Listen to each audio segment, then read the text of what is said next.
Proceso constructivo de muros y tabiques. Muros. Existen diferentes tipos de muros. En términos funcionales están los que cumplen una labor estructural y muros de cerramiento. Básicamente hay dos tipos de muros, los portantes y los no portantes. Esta definición es exclusiva a las cargas verticales, es decir, al soporte de pesos del techo o a la losa aligerada, las vigas, los muebles, las personas, entre otros. Los tipos de muros que podemos encontrar es 1. Muro portante, que es el muro que recibe el peso de la estructura o el muro donde se apoya la vigueta de concreto y la transmite al sobrecimiento. Se reconoce porque está perpendicularmente a las viguetas. 2. Muro no portante, también conocido como tabique. Es el muro que no recibe ningún peso vertical o que no está apoyado en la vigueta. Siempre está en sentido paralelo a las viguetas, que son los elementos de concreto en el techo. 2. Tipos de ladrillos. El ladrillo es uno de los materiales más antiguos empleados para la construcción, desde la época de la civilización babilónica. Actualmente ha sido reemplazado por el ladrillo hueco, pero aún es el que ofrece la mayor variedad de aplicación, formas de colocación, aparejos y terminaciones. Existen muchos tipos de ladrillos según su fabricación. Entre los conocidos tenemos a los ladrillos de concretos, vidrios y cerámicos. Los cerámicos son de bajo costo y son comúnmente utilizados en el país. Existen tres tipos de ladrillos cerámicos, con muros divisorios, interiores, para fachadas y para muros estructurales. 3. Tipos de aparejo. La distribución y forma de ubicar piezas en una construcción se define como aparejo, y los muros de ladrillo tienen muchas posibilidades de aparejo, y se pueden orientar de manera horizontal o vertical. Cuando están puestos en horizontal, hay dos posiciones posibles en cada pieza de ladrillos, en pisón, con el lado corto a la vista, y en soga, con el lado largo a la vista. Asimismo, los ladrillos en soga se pueden organizar en petaca o trabados. De lo contrario, cuando se dispone de ladrillos verticalmente, las piezas se pueden poner de canto o de frente, dependiendo de la posición del ladrillo.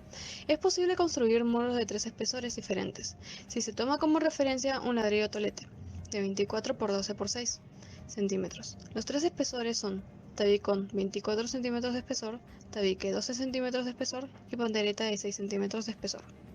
Recomendaciones para muros exteriores en ladrillos. En lugares con cambios drásticos de temperatura, se recomienda que los muros de ladrillos sean dobles para garantizar el confort térmico y la estanqueidad de fachada. En cambio, en temperatura de ambiente trópico, es admisible muros en ladrillos de una sola capa. Para la construcción y muros en ladrillo en el país, hay una serie de recomendaciones que se deben de tener en cuenta. 1. Juntas de construcción. Se llama junta al pequeño espacio que queda entre las dos superficies de los sillares o ladrillos inmediatos, unos a otros de una construcción que se llena de mortero o de cemento a fin de unirlos y ligarlos sólidamente. Se distinguen los siguientes tipos de junta: la junta apretado, la junta ascendente, montante o vertical, la junta cuadrada, la junta cubierta, la junta de cabeza, la junta de dovela, la junta delgada, la junta de revestimiento. Proceso constructivo de muros.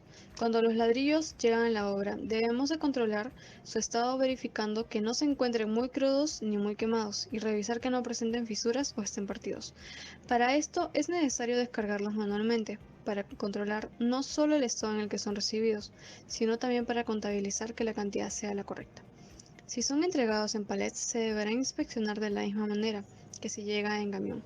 La mejor manera de apilarlos es ubicándolos cerca del lugar del uso de la obra y evitando que la pila pase de 1,80 m de altura. El mortero cumple las funciones de unir los ladrillos y asegurar el reparto de los esfuerzos entre las capas sucesivas de hiladas. Para eso se debe prever que las juntas verticales no coincidan, logrando lo que se denomina como traba entre ladrillos, lo que garantiza una distribución correcta a las cargas que deben soportar el muro.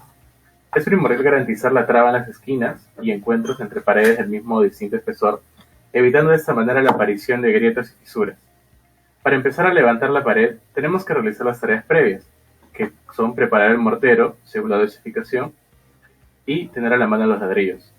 La manera de colocar el ladrillo es primero aplicar la mezcla a lo largo de la hilada anterior. Luego se asienta el ladrillo empujando con fuerza hacia abajo y contra el ladrillo colocado anteriormente, y así sucesivamente hasta llegar a la altura del techo. Ahora explicaremos cerrajeo. El cerrajeo es un procedimiento que se realiza al final de la construcción de un muro de ladrillo para cubrir vacíos, nivelar superficie y proceder con la pintura. Tipos de cerrajeo.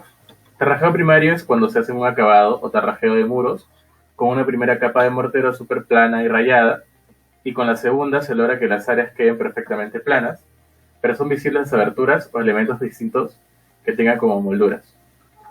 Por siguiente, tenemos los cerrajeos exteriores e interiores, que como indica serían las segundas manos que se les da de tarrajeo a los muros. También tenemos los cerrajeos de columnas y vigas, que las columnas llevan la vestidura en toda el área con la mezcla preparada, al igual que el tarrajeo en vigas, en la que se debe revestir la sección bajo la losa. Si la sección de columnas es poligonal, es necesario revestir todas sus caras con una unidad de medida en superficie de metros cuadrados y perfilar las aristas en metros lineales.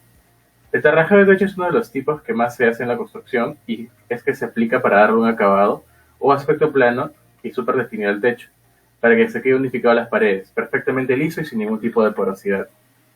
Para el proceso constructivo del tarrajeo hay que preparar la mezcla, colocar en la batea el cemento, la arena fina en cantidades iguales, o sea según la dosificación. Agregar agua en pequeñas cantidades hasta que se forme una masa uniforme, ni muy espesa ni muy aguada, y hay que dejar reposar un momento. Hay que humedecer los muros de ladrillos para que la mezcla se adhiera con mayor facilidad. Hay que pegar trozos pequeños de ladrillo con la mezcla para limitar el área a tarrajear. Aplicar la mezcla con un frotacho de madera en el muro y extenderla mediante movimientos circulares hasta cubrir todo el área de tarrajeo. Acá podemos ver la imagen de cómo se frotacha. Hay que nivelar la mezcla con una madera larga de superficie plana y lisa, que esté sin relieves. Alisar con una espátula la mezcla hasta obtener una superficie uniforme para evitar el acabado final. Asegurarse de realizarlo en un solo sentido, o vertical o horizontal, y dejar secar la mezcla entre 1 y 2 semanas. Ya después procederíamos a pintarlas de colores que prefiramos. Instalaciones eléctricas. Para nuestras instalaciones eléctricas usaremos cable en vez de alambre, priorizando la seguridad. Para las instalaciones se tiene que verificar los planos y las especificaciones eléctricas.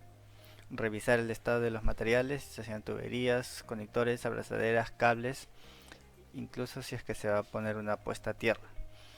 Cuando la red está entre el armado del piso, las excavaciones deben estar de acuerdo a lo estipulado en los planos y se llevarán controles sobre la tubería para evitar daños. Luego del armado del contrapiso se colocarán las instalaciones. Al momento del vaciado y del curado del piso se deben llevar controles para evitar daños en la tubería.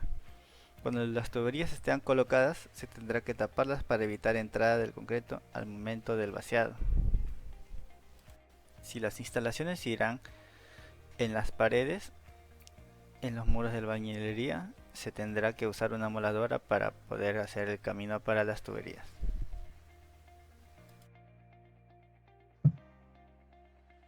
Las instalaciones sanitarias son todo el conjunto de tuberías de agua fría, caliente, desagüe, ventilaciones, cajas de registro, aparatos sanitarios, entre otros, que sirven para abastecernos de agua potable y eliminarla a través de los desagües.